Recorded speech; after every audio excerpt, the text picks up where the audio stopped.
Pode. Bom dia a todos, que a paz do Senhor Jesus continue reinando e abençoando cada coração. Vou ler aqui um texto no livro de Gênesis, capítulo 41. Vamos ler do versículo 35 em diante. Uma palavra que José deu a Faraó, né? Quando o Faraó teve o sonho das vacas e das espigas de milho, aonde as vacas gordas comiam as vacas magras e as vacas magras comiam as vacas e as espigas, e as espigas de milho, as vacas magras comiam as vacas gordas e as espigas de milho de trigo feias, elas devoravam as espigas boas. E eram 7 e 7, informando que eram 7 anos de prosperidade que iriam vir e 7 anos de fome que iriam vir sobre a terra.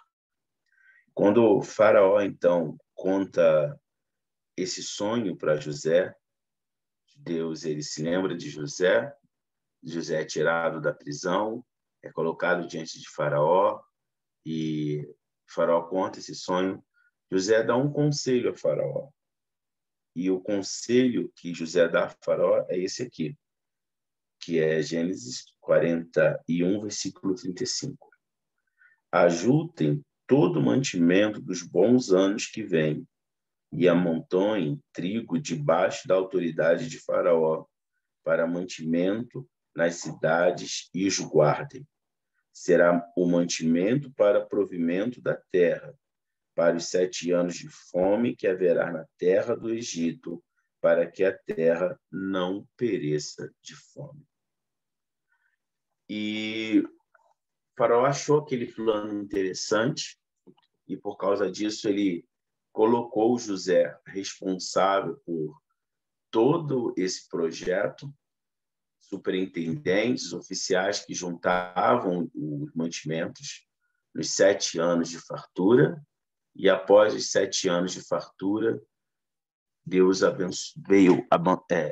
abençoou José, que ele teve, então, mantimentos para sustentar não somente a terra do Egito, mas todos, né, os povos em volta com mantimentos, ok? Bom, a pergunta que Deus coloca no meu coração para mim e para todos nós, né, nesse devocional é: o que nós temos guardado para alimentar as pessoas com fome? Nós temos o Rei sobre nossa vida. E José fala: olha, juntem-se em alimentos e sejam depositados perante Faraó.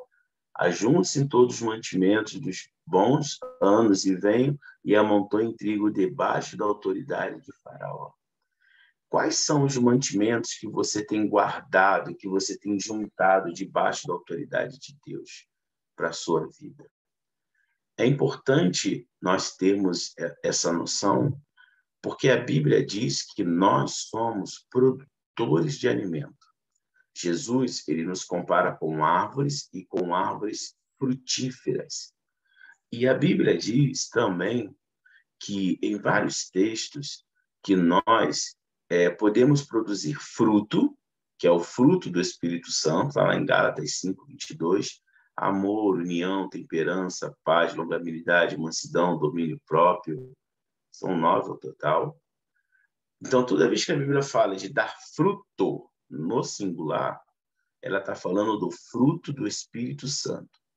Mas toda vez que a Bíblia fala de dar frutos no plural, ela está falando de consequências boas das nossas ações, ou de consequências más também, né? Porque a árvore que dá bons frutos, pelo fruto conhecereis a árvore. Então, né, está falando ali do fruto do Espírito Santo versus obras da carne, né? E aí eu te pergunto, qual é o fruto que você dá? Quais são os frutos, né, Quais são as consequências das coisas que você faz?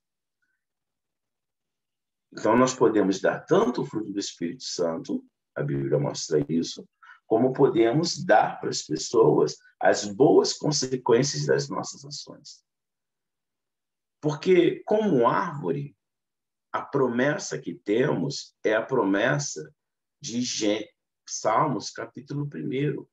Como árvore plantada junto a ribeiros de águas, cujas folhas não caem e dá o seu fruto na estação própria. Então, como árvores, você é uma árvore que não cai folha, que não é atingido pelas estações do ano.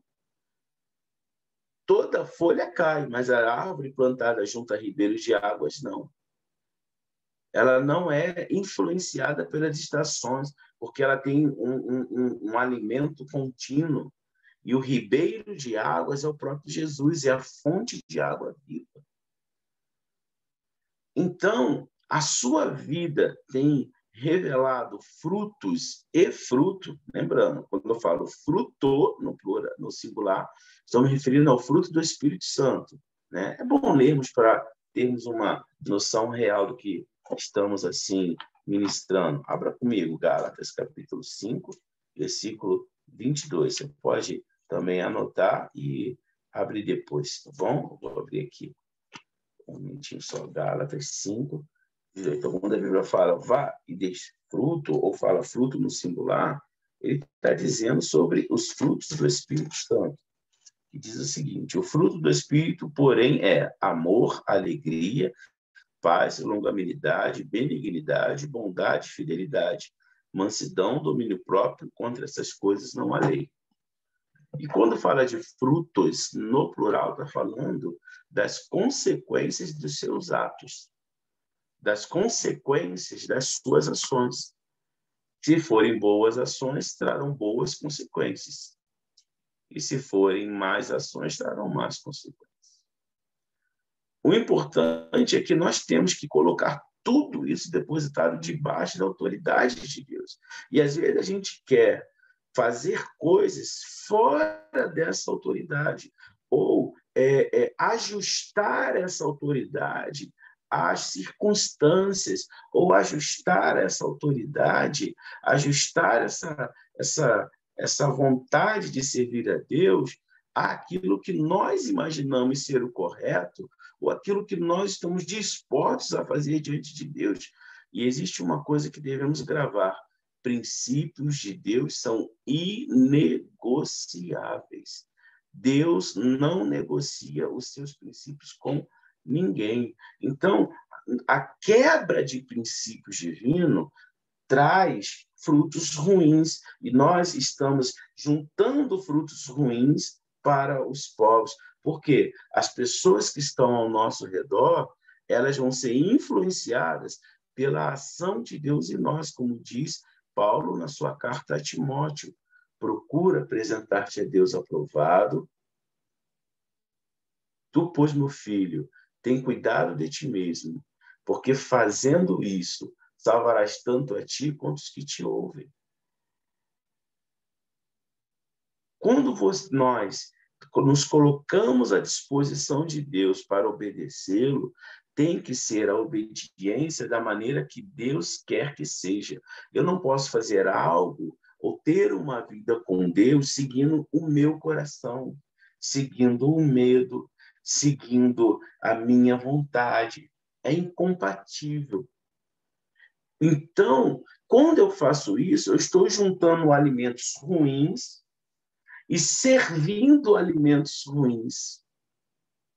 Porque o alimento que eu tenho que juntar na minha vida é um alimento que esteja debaixo da autoridade do rei, assim como Josué fez. Como tem sido a qualidade dos alimentos que estamos juntando? Eles estão debaixo da autoridade do rei? Se numa situação de aperto nós falamos uma mentira, por menor que seja, uma mentira que eu posso ajustar com alguma desculpa, né, esfarrapada e não vai prejudicar ninguém, uma mentirinha, por menor que seja, é um alimento que não está debaixo da autoridade do rei. E não se engane, nós, servos de Deus, não podemos comer na mesa de Satanás, porque vamos comer pratos envenenados. O diabo não brinca de ser diabo, não podemos brincar de ser crente. Quando a gente negocia princípios, então a gente está dando frutos ruins, juntando frutos ruins e colocando esses frutos fora da autoridade do rei.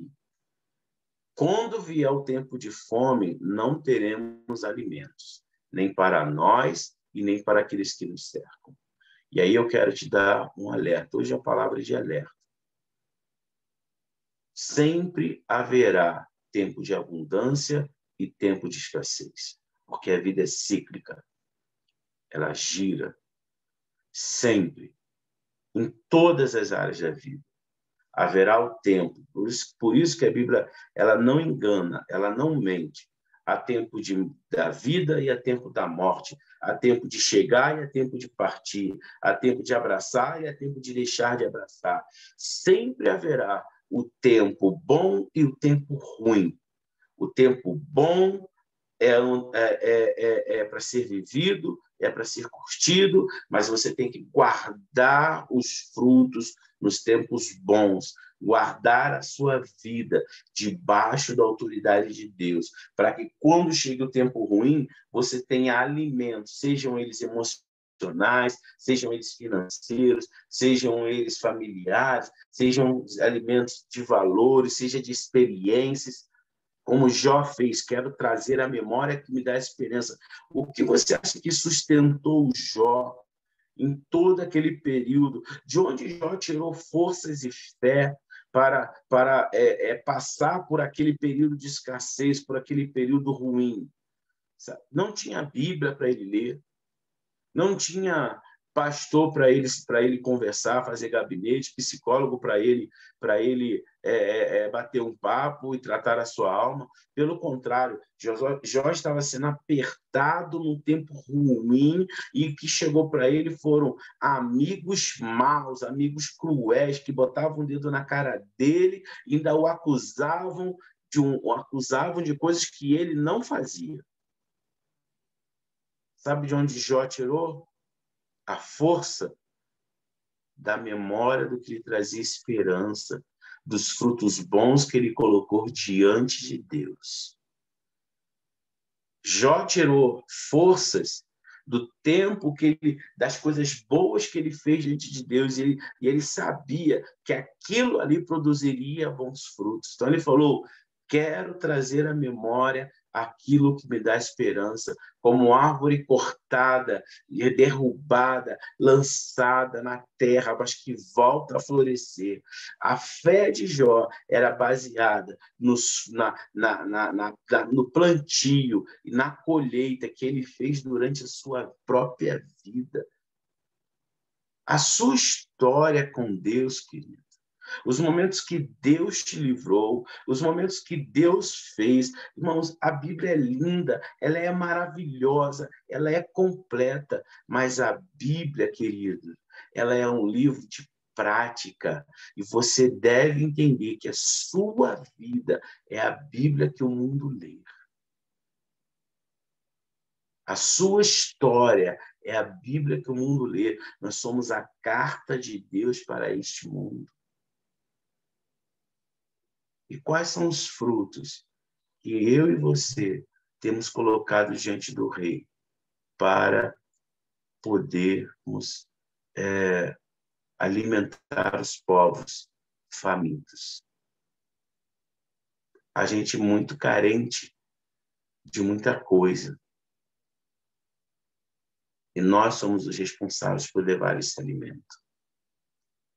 Nós somos os responsáveis por trazer esse alento. Seja um alento de um pão e um café no sábado. Seja o alento de uma ajuda, de um empurrão, de o apoio a alguém. Seja o alento de uma palavra amiga. E às vezes a gente fala que pede para as pessoas desculpa, e às vezes a gente acha que não temos nem para nós, quanto mais para os outros. Mas Deus quer que você tenha bons alimentos guardados diante do Rei, para no tempo da fome você não passar fome e ainda alimentar a outros. Mas pense, a sua vida tem gerado fruto e frutos que podem ser colocados debaixo da autoridade de Deus. Não negocie princípios. Eu vejo isso de uma forma muito clara. Pessoas que negociam princípios, pessoas que têm princípios como algo relativo na sua vida, que é de acordo com a situação, estão sempre agindo no natural, estão sempre colhendo os frutos da naturalidade da vida, estão sempre agitadas, preocupadas. A carta de Tito, de Paulo a Tito, eu estava lendo Tito ontem, e Paulo fala que sejamos sóbrios, moderados. As pessoas que vivem na naturalidade, vivem sempre agitadas, preocupadas, não têm paz em meio ao caos. E eu tenho aprendido de Deus que é possível, irmãos, termos o consolo e a graça do Espírito Santo no meio do caos, para termos sabedoria para fazer as coisas corretas e sairmos do caos. Eu tenho aprendido a tirar o caos de dentro do meu coração e frutificar no Senhor para poder ter sabedoria de dentro do caos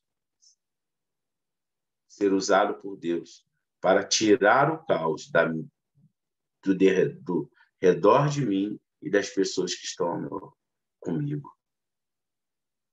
Porque a paz que Cristo dá excede todo o entendimento. Não é que você vai ficar super zen 100% do tempo, mas você não vai mais permitir que as circunstâncias dominem as suas emoções, governem a sua vida e principalmente as suas decisões, porque você está se preparando a cada dia com bons alimentos para o tempo da fome. E isso tudo é possível porque Cristo morreu na cruz por mim e por você e conquistou na cruz o direito de termos a bênção de Deus. O castigo que nos traz a paz estava sobre ele e pelas suas pisaduras fomos sarados. Jesus já venceu este mundo. Nós precisamos apenas seguir os princípios de Deus para tomarmos posse dessa vitória. Esconda-se atrás da cruz de Cristo. O que é isso, pastor? Viva os princípios e ensinamentos de Jesus sem negociação. Por nada e nem por ninguém. Entre tomar um prejuízo e seguir princípios, siga princípios, porque Deus vai te honrar. Esconda-se atrás da cruz de Cristo e deixa Ele te defender. O Senhor é a tua defesa. O Senhor é o teu bálsamo. O Senhor é a tua cura. E aí você terá bons alimentos para o tempo da fome. E pode vir a fome que for, e você terá para si e para os outros. Que Deus te abençoe.